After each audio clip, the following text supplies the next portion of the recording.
Hello ಆತ್ಮೀಯ ವಿದ್ಯಾರ್ಥಿಗಳೇ, ನಾವಿವತ್ತು ನೋಡೋಣ ಬ್ರಿಡ್ಜ್ ಕೋರ್ಸ್ ಬಗ್ಗೆ. ಸೇತುಬಂಧ ಕಾರ್ಯಕ್ರಮ. तो सबसे पहले ನಾವು ಇಲ್ಲಿ ನೋಡುವುದಾದರೆ 8ನೇ ತರಗತಿಗೆ ಸಂಬಂಧಿಸಿದಂತೆ ಸೇತುಬಂಧ ಕಾರ್ಯಕ್ರಮವನ್ನು ನೋಡೋಣ. ವಿಷಯ ತೃತೀಯ ಭಾಷೆ ಹಿಂದಿ ವಿಷಯಕ್ಕೆ ಸಂಬಂಧಿಸಿದಂತೆ ನಾವು ಇವತ್ತಿನ ಸೇತುಬಂಧ ಕಾರ್ಯಕ್ರಮವನ್ನು ನೋಡೋಣ. ಸೀಖನೆಗೆ ಪ್ರತಿಫಲ. ಮೊಟ್ಟ ಮೊದಲನೇದಾಗಿ ಯಾವೆಲ್ಲ ಔಟ್ಕಮ್ಸ್ಗಳು ನಮಗೆ ಬೇಕು ಎನ್ನುವುದರ ಬಗ್ಗೆ ನಾವು ನೋಡಬೇಕಾಗಿರುವಂತದ್ದು, ಅಥವಾ ಉಸಿको हम कहते हैं ಬುನಾದಿ ಸಾಮರ್ಥ್ಯ ಅಂತೂ ಕೂಡ ಕರಿತೀವಿ. ಸೊ ಬುನಾದಿ ಸಾಮರ್ಥ್ಯಗಳು यह क्या है? बुनियादी सामर्थ्य है. पहले हम देखेंगे वर्णों के स्वरूप तथा ಧ್ವನಿयों को पहचानना. ವರ್ಣಗಳ ಹಿಂದಿ ವರ್ಣಮಾಲೆಗಳ ಸ್ವರೂಪ ಹಾಗೂ ಅದರ ಧ್ವನಿಗಳನ್ನ ನೋಡುವುದಾಗಿದೆ. दूसरा है स्वर की मात्रा को पहचानना. ಸ್ವರಗಳ ಮಾತ್ರೆಗಳನ್ನ ಕಂಡುಹಿಡಿಯುವಂತದ್ದು. और तीसरा है शब्द रचना करना सीखना है. विद्यार्थियों शब्द रचना कलितारे. और चौथा है सरल वाक्यों की रचना सीखेंगे. और इसी प्रकार से पांचवा जो है व्याकरणिक बिंदुओं का परिचय होगा. व्याकरणिक दृष्टिಯಿಂದ ಬರುವಂತಹ ಕೂಡ ನಾವು ನೋಡಬಹುದು. इसी प्रकार से अगर हम देखेंगे छठा जो है हिंदी अंक एवं गिनती का परिचय और विराम चिन्हों का परिचय भी हम साथ साथ में देखेंगे. ಎಂಟನೇದು ಒಂದು ಔಟ್ಕಮ್ ಅನ್ನು ನೋಡುವುದಾದರೆ ಹಿಂದಿ ಗದ್ಯ ತಥಾ ಪದ್ಯ ಸಾಹಿತ್ಯಿಕ ಪರಿಚಯವನ್ನು ಕೂಡ ನಾವು ಇಲ್ಲಿ ಪಡೆದುಕೊಳ್ಳಬಹುದಾಗಿದೆ. ವಿದ್ಯಾರ್ಥಿಗಳಿಗೆ ಈ ಒಂದು ಬುನಾದಿ ಸಾಮರ್ಥ್ಯ ಬರಲೇಬೇಕು. ಒಂಬತ್ತನೇದಾಗಿ ಪತ್ರ ಲೇಖನದ ಪರಿಚಯ, ಪತ್ರ लेखन का परिचय. और 10वां जो है निबंध लेखन का परिचय. चलिए हम बढ़ते हैं हमारे प्रश्न पत्रिका की ओर. सरकारी प्रौಢಶಾಲಾ ಗೌರ್ಬಿ ಸೇತುಬಂಧ ಪೂರ್ವ ಪರೀಕ್ಷಾ. ಸೇತುಬಂಧ ಪೂರ್ವ ಪರೀಕ್ಷೆಯನ್ನು ನಾವು ಇಲ್ಲಿ ಮೊಟ್ಟ ಮೊದಲನೇದಾಗಿ ನಾವು पूर्व परीक्षा ನೋಡೋಣ. इन्हें विषयವನ್ನು ನೋಡುವುದಾದರೆ तृतीय भाषा हिंदी तरगति कक्षा है हमारी 8वीं. तो यहाँ पर अगर हम देखेंगे तो निम्नलिखित प्रश्नों के उत्तर दीजिए ಎನ್ನುವಂತದನ್ನ ಕೊಡಲಾಗಿದೆ. सो ಮೊದಲನೇ ಪ್ರಶ್ನೆ ನೋಡುವುದಾದರೆ पहला प्रश्न है कोष्टक में दिए गए वर्णों में से स्वर वर्णों को क्रमानुसार लिखिए. यहाँ पर बहुत सारे ವರ್ಣ दिए गए हैं. ಬಹಳಷ್ಟು ಇಲ್ಲಿ ವರ್ಣಾಕ್ಷರಗಳನ್ನು ಕೊಟ್ಟಿದ್ದಾರೆ. ಇದರಲ್ಲಿ ಬರುವಂತಹ ಸ್ವರಗಳನ್ನ ಆಯ್ದು ನಾವು ಏನ್ ಮಾಡಬೇಕಾಗ್ತದೆ, ಇಲ್ಲಿ ವಿದ್ಯಾರ್ಥಿಗಳು ಬರಿಬೇಕು. ಇಲ್ಲಿ ಇನ್ನೊಂದು ವಿಶೇಷತೆ ಏನು ಅಂದ್ರೆ ಉತ್ತರವನ್ನು ಬರೀಲಿಕ್ಕೆ ನಾವು ಇಲ್ಲಿ ಅವಕಾಶವನ್ನು ಕೊಟ್ಟಿದ್ದೀವಿ.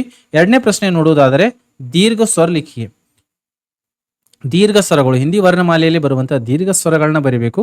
और तीसरा जो प्रश्न है स्वरों की मात्राओं को क्रमबद्ध रूप से लिखिए. ಸ್ವರಗಳ ಮಾತ್ರೆಗಳನ್ನ ಕ್ರಮಬದ್ಧವಾಗಿ ಬರಿಬೇಕಾಗಿರುವಂತದ್ದು. और चौथा प्रश्न है शिक्षक शब्द का शब्द विच्छेद करके लिखिए. विच्छेद ಅಂದ್ರೆ ಬಿಡಿಸಿ ಬರೆಯೋದು, ಬಿಡಿಸಿ ಬರೆಯೋದು. ಇಲ್ಲಿ ವಿಚ್ಛೇದ ಮಾಡಿ ಬರೆಯೋದು. ಶಿಕ್ಷಕ ಶಬ್ದವನ್ನು ಯಾವ ವ್ಯಂಜನದಿಂದ ಕೂಡಿಕೊಂಡಿದೆ, ಯಾವ ಸ್ವರದಿಂದ ಕೂಡಿಕೊಂಡಿದೆ ಅನ್ನೋದನ್ನ ಬರಿಬೇಕಾಗಿರುವಂತದ್ದು. ಪ್ರಶ್ನೆ 5ನ್ನ ನೋಡುವುದಾದರೆ ರಾಮ್ ಏಕ್ ಲಡ್ಕಾ ಹೈ. ರೇಖಾಂಕಿತ ಶಬ್ದ का पर्यायवाची शब्द है. ಈ ಒಂದು ಲಡ್ಕಾ ಶಬ್ದದ ಪರ್ಯಾಯವಾಚಿ ಅಂದ್ರೆ ಸಮಾನಾರ್ಥಕ ಶಬ್ದ ಯಾವುದಾಗಿದೆ ಅದನ್ನ ಬರಿಬೇಕಾಗಿರುವಂತದ್ದು. ಇನ್ನು ಪ್ರಶ್ನೆ 6ನ್ನ ನೋಡುವುದಾದರೆ प्रश्न 6 है कोष्टक में दिए गए शब्दों में से व्यक्तिवाचक संज्ञा शब्द छांटकर लिखिए. ವ್ಯಕ್ತಿವಾಚಕ ಸಂಜ್ಞಾ ಶಬ್ದವನ್ನು ಬರೆಯಬೇಕು. ಎಲ್ಲಿದ್ ಬರೀಬೇಕು? ಕೋಷ್ಟಕದಲ್ಲಿ ಸೋನಾ, ರಮೇಶ್, ಯಮುನಾ, ಬೆಂಗಳೂರು, ಕಾವೇರಿ, ಕಕ್ಷಾ ಹೀಗೆ ಹಲವಾರು ಶಬ್ದಗಳನ್ನು ಕೊಟ್ಟಿದ್ದಾರೆ. ಇದರಲ್ಲಿ ವ್ಯಕ್ತಿಯನ್ನು ಸೂಚಿಸುವಂತ ನಾಮಪದಗಳನ್ನ ಬರಿಬೇಕಾಗಿರುವಂತದ್ದು. ಇದರಲ್ಲಿ ಆಯ್ದು ಇಲ್ಲಿ ಕೊಟ್ಟಿರುವಂತಹ ಸ್ಥಾನದಲ್ಲಿ ಬರಬೇಕು.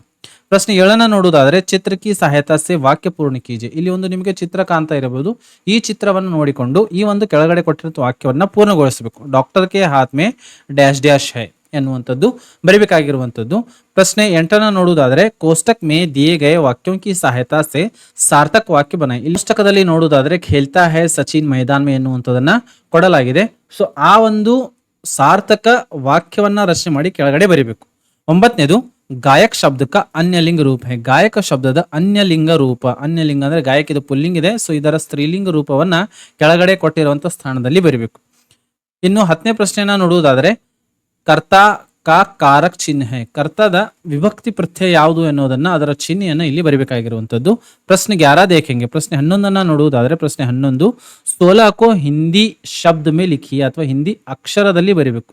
ಹಿಂದಿ ಅಕ್ಷರ ಮೇ ಲಿಖಿಯೆ. ಹಿಂದಿ ಅಕ್ಷರ ಹಿಂದಿ ಅಕ್ಷರ ಮೇ 16 को 16ಕ್ಕೆ ನಾವು ಏನು ಮಾಡಬೇಕು? ಹಿಂದಿಯಲ್ಲಿ ಬರಿಬೇಕು, ಅಕ್ಷರದ ರೂಪದಲ್ಲಿ ಬರಿಬೇಕು. ಪ್ರಶ್ನೆ 12 है 78 को ಹಿಂದಿ ಅಂಕ ಮೇ ಲಿಖಿಯೆ. 78ನ್ನ ನಾವು ಏನ್ ಮಾಡಬಹುದು? ಹಿಂದಿಯಲ್ಲಿ ಯಾವ ತರ ಇಲ್ಲಿ ಶುದ್ಧವಾಗಿರುವಂತಹ ಹಿಂದಿಯಲ್ಲಿ ಅಂಕಿಯನ್ನ ಬಳಸಿದ್ದಾರೆ ಆ ತರ ಹಿಂದಿಯಲ್ಲಿ 78ನ್ನ ಹಿಂದಿಯಲ್ಲಿ ನಾವು ಬರಿಬೇಕಾಗಿರುವಂತದ್ದು. ಇಲ್ಲಿ ಕೊಟ್ಟಿರುವಂತಹ ಸ್ಥಾನದಲ್ಲಿ ಬರೆಯಿರಿ. ಪ್ರಶ್ನೆ 13ನ್ನ ನೋಡುವುದಾದರೆ ಪರ್ವೇಜ್ ತುಕಾರಾಮ್ और ರಹೀಂ खेल रहे हैं. सही विराम चिन्हों का प्रयोग करके लिखिए. ಈ ಒಂದು ವಾಕ್ಯದಲ್ಲಿ ಪರ್ವೇಜ್ ತುಕಾರಾಮ್ और ರಹೀಂ ಖೇಲ್ ರಹೇ ಹೇ. ಈ ಒಂದು ವಾಕ್ಯದಲ್ಲಿ ಯಾವೆಲ್ಲ ವಿರಾಮ ಚಿಹ್ನೆಗಳನ್ನ ಬರ್ತವೆ ಅದನ್ನ ಬಳಸಿಕೊಂಡು ಶುದ್ಧವಾಗಿರುವಂತಹ ವಾಕ್ಯವನ್ನ ವಿರಾಮ ಚಿಹ್ನೆಗಳ ಸಹಿತ ಕೊಟ್ಟಿರುವಂತಹ ಸ್ಥಾನದಲ್ಲಿ ಬರೀಬೇಕು. ಪ್ರಶ್ನೆ 14 है अल्प विराम के चिन्हों को लिखिए. अल्प विरामದ ಚಿಹ್ನೆಯನ್ನ ಯಾವ ತರ ಅಲ್ಪ ವಿರಾಮದ ಚಿಹ್ನೆ ಕೊಡ್ತೀವಿ ಅದನ್ನ ಬರಿಬೇಕು. प्रश्न 15 है. प्रश्न 15 ನೋಡುವುದಾದ್ರೆ ಪದ್ಯ ಕಿ ಪಂಕ್ತಿ ಪೂರ್ಣ ಕೀಜಿಯೆ, ಫೂಲ್ ಸದಾ dash dash dash dash. So ಇದು 8th ಕ್ಲಾಸ್ ಅಲ್ಲಿ ಬಂದಿರುವಂತಹ ಒಂದು ಪದ್ಯ ಇದೆ. ಸೊ ಅದನ್ನ ತಾವುಗಳು ಒಂದಿಷ್ಟು ಅಭ್ಯಾಸ ಮಾಡಿ ಈ ಒಂದು ಲೈನ್ ಅನ್ನ, ಈ ಒಂದು ಪಂಕ್ತಿಯನ್ನ, ಈ ಒಂದು ಸಾಲನ್ನ ಪೂರ್ಣಗೊಳಿಸಬೇಕು. ಪ್ರಶ್ನೆ 16 है. अपनी ಮಾತಾ ಕೋ ಪತ್ರ ಲಿಖತೆ ಸಮಯ ಕ್ಯಾ ಸಂಬೋಧನ ಕಿಯಾ ಜಾತಾ ಹೈ. ತನ್ನ ತಾಯಿಗೆ ಪತ್ರ ಬರಿಬೇಕು. ನಮ್ಮ ತಾಯಿಗೆ ಪತ್ರ ಬರಿಬೇಕು ಅಂದ್ರೆ ಯಾವ ಸಂಬೋಧನವನ್ನ ಯೂಸ್ ಮಾಡ್ತೀವಿ ಪತ್ರದಲ್ಲಿ ಅದನ್ನ ಬರಿಬೇಕು. ಪ್ರಶ್ನೆ 17 अगर हम देखें, ಪ್ರಶ್ನೆ 17 ನೋಡುವುದಾದ್ರೆ अपना ಸ್ವಪರಿಚಯ दीजिए. ನಮ್ಮ ಸ್ವಪರಿಚಯವನ್ನ ಕೊಡಬೇಕು. ನಾಮ್, ವಿದ್ಯಾರ್ಥಿಗಳ ಹೆಸರನ್ನು ಬರಿಬೇಕು. ಪಿತಾ ಕಾ ನಾಮ್, ಮಠ ಆಗಿದೆ, ಇದು ಮಾತಾ ಅಂತ ಆಗ್ಬೇಕು. ಮಾತಾ ಕಾ ನಾಮ್. ಸೊ ಇಲ್ಲಿ ಇಷ್ಟು ಬರೆದ್ರೆ ಸ್ವಪರಿಚಯವನ್ನ ತಾವುಗಳು ಕೊಡಬೇಕು. प्रश्न 18 को अगर हम देखेंगे, छुट्टी पत्र कौन लिख रही है 8वीं कक्षा के पुस्तक के आधार पर. ಸೊ 8ನೇ ತರಗತಿಯಲ್ಲಿ ಒಂದು छुट्टी ಪತ್ರ ಅಂತ ಒಂದು ಪತ್ರ ನಿಮಗೆ ಬಂದಿದೆ. ಸೊ ಅದರಲ್ಲಿ ಯಾರು ಪತ್ರ ಬರೀತಾ ಇದ್ದಾರೆ ಅದರ ಒಂದು ಉತ್ತರವನ್ನ ತಾವುಗಳು ಬರೀಬೇಕು. प्रश्न 19 अगर हम देखेंगे, कोष्टक में दिए गए शब्दों की सहायता से निबंध पूर्ण कीजिए. ಇಲ್ಲಿ ಬಹಳಷ್ಟು ಏನ್ ಮಾಡಿದ್ದಾರೆ, ಶಬ್ದಗಳನ್ನ ಕೊಡಲಾಗಿದೆ. ಜಂಗ್ಲಿ, ಪರಿವಾರ, ಅಲಗ್ ಅಲಗ್, ರಾಷ್ಟ್ರೀಯ ಪಶು, ದಾಂತ, ಹೀಗೆ ಹಲವಾರು ಶಬ್ದಗಳನ್ನು ಕೊಡಲಾಗಿದೆ. ಅದನ್ನು ಯೂಸ್ ಮಾಡಿಕೊಂಡು ಇಲ್ಲಿ ಬಿಟ್ಟ ಸ್ಥಳವನ್ನು ಇಲ್ಲಿ ತಾವುಗಳು ತುಂಬಿ ಸರಿಯಾಗಿರುವಂತಹ ನಿಬಂಧವನ್ನ, ಶಾರ್ಟ್ ನಿಬಂಧವನ್ನ ತಾವುಗಳು ಬರಿಬೇಕಾಗಿರುವಂಥದ್ದು. ಇನ್ನು 20ನೇ ಪ್ರಶ್ನೆನ ನೋಡುವುದಾದ್ರೆ ಪ್ರಶ್ನೆ 20 अगर हम देखेंगे, अपने पाठशाला के बारे में 4 या 5 वाक्यों में एक छोटा सा निबंध लिखिए. ನಿಮ್ಮ ಶಾಲೆಗೆ ಸಂಬಂಧಿಸಿದ 4 ರಿಂದ 5 ವಾಕ್ಯಗಳು ಶಾರ್ಟ್ ನಿಬಂಧನ, ಶಾರ್ಟ್ ಅಂಡ್ ಸ್ವೀಟ್ ನಿಬಂಧನ 5 ವಾಕ್ಯದಲ್ಲಿ ತಾವುಗಳು ಬರೆದ್ರೆ ಮಕ್ಕಳಿಗೆ ನಿಮಗೆ ಇಲ್ಲಿ ಅಂಕಗಳು ಲಭಿಸ್ತವೆ. ಸೊ ಇದಾಗಿತ್ತು ನಮ್ಮ ಪ್ರೀ ಟೆಸ್ಟ್, ಅಂದ್ರೆ